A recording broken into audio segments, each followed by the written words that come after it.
Outro poema que poderia ser representativo, né, dessa postura do caráter revolucionário, contestatório do autor, seria o poema Para os Mestres com Desrespeito. Não é? Eu vou passar adiante esse poema e eu acredito que a professora Norma vai falar um pouco sobre ele. Então, para não ficar repetitivo, né, ela já me disse que ia falar, então eu vou deixar, né, para que ela trabalhe o texto. Adiante, por favor. O próximo poema que eu queria ler, porque não tem coisa melhor para conhecer a poética do que ler o texto, né? É o exercício 1. Por favor, o próximo texto. Porque uma coisa também que caracteriza a poesia de Alberto é essa preocupação com a própria poesia, né? É a autorreferencialidade. É ele ser consciente do poder da palavra.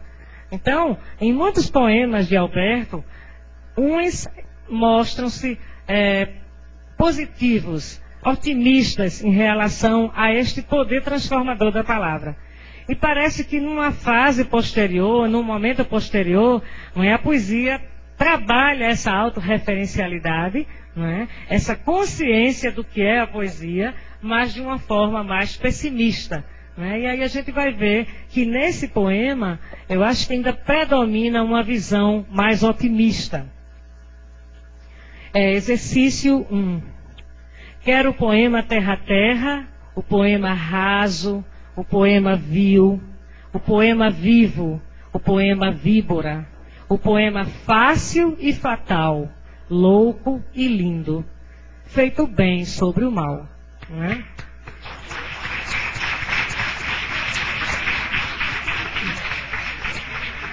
Então, a gente percebe nesse poema, não é, toda a força da poética de Alberto.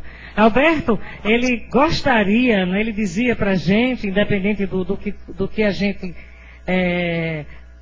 consegue ler, né, nas linhas e nas entrelinhas do texto, né, ele falava para a gente que gostaria de que a poesia dele fosse lida por qualquer pessoa, né, independente de sua cultura, da sua formação intelectual.